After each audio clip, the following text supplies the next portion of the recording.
Hello friends, welcome to Engralit. ఈ వీడియోలో మనం 9th class supplementary reader Iswaran the story teller యొక్క క్వశ్చన్ అండ్ ఆన్సర్స్ని చూద్దాము. First question, in what way is Iswaran an asset to Mahindra?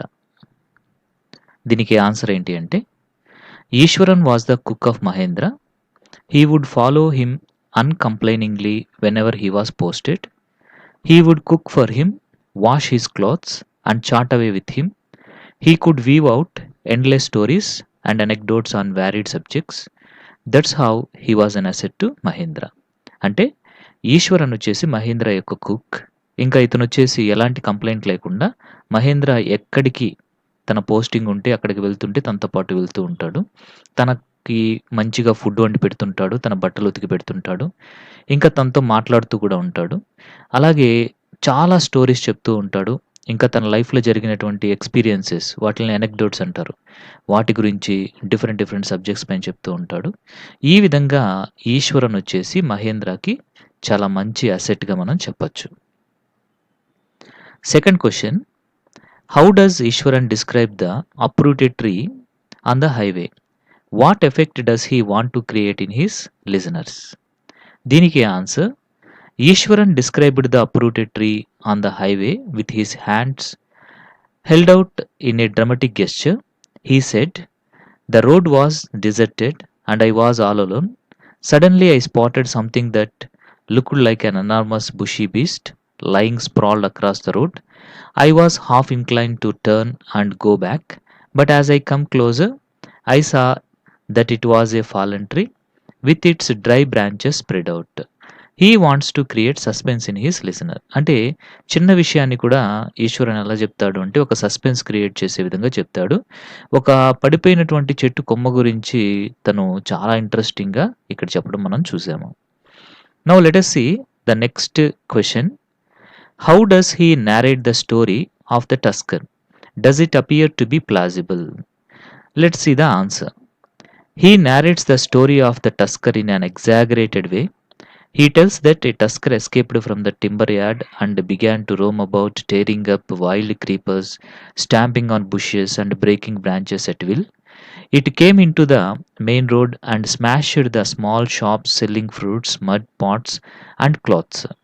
It then entered a school ground. It grunted and wandered about, tearing down the volleyball net, kicking and flattering the drum kept for water, and uprooting the shrubs.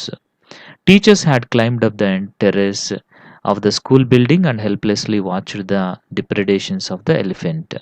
Ishwaran tells that he was in junior class back then, was watching the drama from the rooftop. Then he hit the elephant's toenail with a stick. The elephant shivered from head to foot and then it collapsed. It does not appear to be plausible because it is close to impossible for a child to control a mad elephant when even the adults were trying to save themselves. Also, getting beaten by a stick on the toenail would not make a huge mammal shiver and collapse. అంటే ఇదంతా కూడా నమ్మదగిన విధంగా లేదు. ఇదంతా కూడా complete ఎగ్జాగరేషన్‌గా ఉంది. So, ఈ ఎలిఫెంట్ ఏదైతే ఉందో చాలా హ్యూజ్‌గా ఉంటుంది. అలాంటి ఎలిఫెంట్‌ని ఒక చిన్న పిల్లవాడు చిన్న స్టిక్ తీసుకొని దాని టో పైన కొట్టగానే అది పడిపోతుంది అంటే ఇదేం నమ్మగలిగే విధంగా లేదు అని మనకి క్లియర్‌గా అర్థమైపోతుంది. దిస్ స్టోరీ కంప్లీట్‌లీ ఎగ్జాగరేషన్ అనేసి మనకి క్లారిటీగా అర్థమైపోతుంది ఇక్కడ. Next question, why does the author say that Ishwaran seemed to more than make up for the absence of a TV in Mahendra's living quarters? Let's see the answer. The author says that Ishwaran seemed to more than make up for the absence of a TV in Mahendra's living quarters because not a day would pass without Ishwaran telling some story packed with adventure, horror, and suspense. Whether the story was credible or not, Mahendra enjoyed listening to it because of the inimitable way in which it was told. అంటే మన author అయినటువంటి మహేంద్రకి TV లేనటువంటి లోటు తెలిసేది కాదు. ఎందుకంటే మహేంద్ర ప్రతిరోజు కూడా చక్కగా సస్పెన్స్ తోటి, అడ్వెంచర్స్ తోటి ఉండేటువంటి స్టోరీస్‌ని చెప్తూ ఉండేవాడు. అవి నిజమా? కాదా? అని ఆలోచించకుండా మహేంద్ర అయితే వాటిని వింటూ చాలా ఎంజాయ్ చేస్తూ ఉండేవాడు.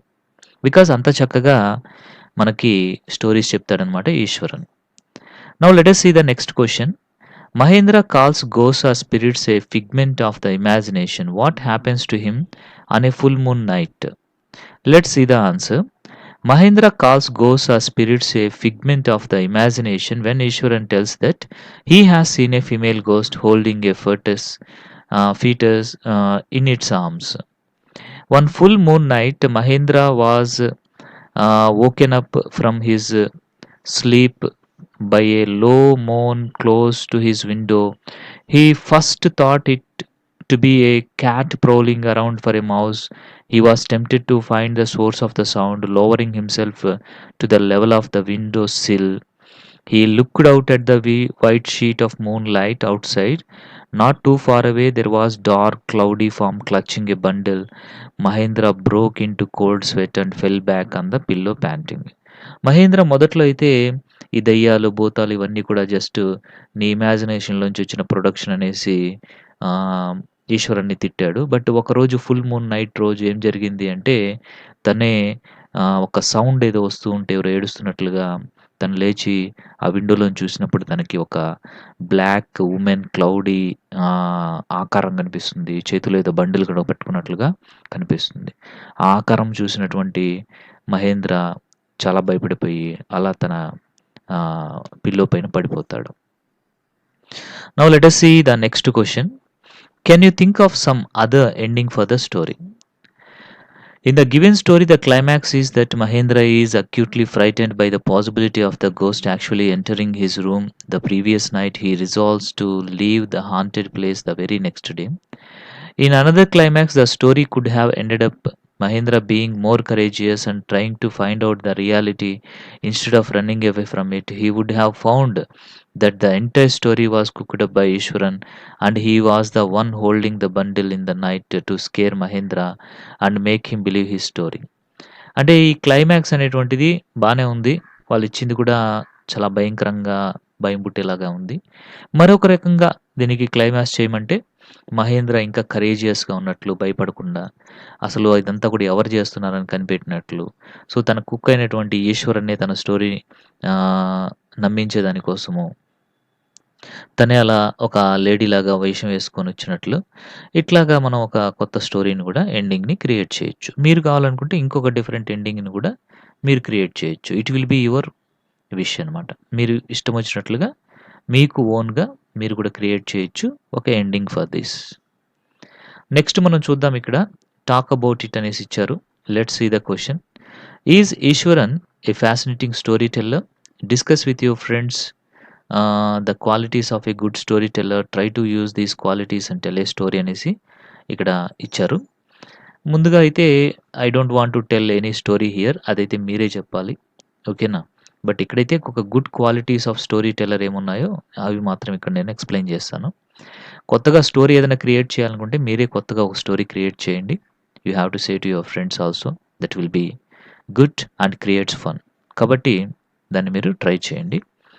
Let us see the answer. Yes, Ishwaran is a fascinating storyteller. He has mastered the art of storytelling. He builds up the required amount of suspense and thrills of his listeners. నిజంగానే ఈశ్వరన్ వచ్చేసి ఒక చాలా మంచి story teller. తనకు story టెల్లింగ్‌లో చాలా skills ఉన్నాయి. తను చాలా చక్కగా అవతల వాళ్ళని ఆకట్టుకునే విధంగా అట్రాక్టివ్‌గా సస్పెన్స్ మెయింటైన్ చేస్తూ he can express his story. That is really a great skill. ఇంకా మనం qualities of a good story teller ఏంటి అనేది చూస్తే sound oratory skills, understanding of gestures to be used, understanding of facial expressions to be used, good imagination and creativity, in-depth understanding of tone and pitch to be used, decent acting skills so as to keep listeners engaged. అంటే మంచిగా మాట్లాడగలిగే విధంగా ఉండేటువంటి skills ఉండాలి. అలా మాట్లాడేటప్పుడు gestures అనేటువంటివి body language కూడా బాగుండాలి. ఫేషియల్ ఎక్స్ప్రెషన్స్ చాలా చక్కగా ఉండాలి. ఇమాజినేషన్ ఉండాలి. క్రియేటివిటీ ఉండాలి. అలాగే మనం దేని గురించి అయితే చెప్తున్నామో దాని గురించి చక్కగా అర్థం చేసుకోవాలి. అలాగే చెప్పే కాన్సెప్ట్‌ని బట్టి మన యొక్క టోను, పిచ్ ఆఫ్ సౌండ్ ఇట్లాంటివన్నీ కూడా మారుస్తూ ఉండాలి. అట్ ద సేమ్ టైమ్ డీసెంట్‌గా ఉండేటువంటి యాక్టింగ్ స్కిల్స్ కూడా ఉంటే definitely anybody can become a good story teller అనేసి మనం చెప్పొచ్చు. సో, ఇవంతా కూడా నథింగ్ బట్ ద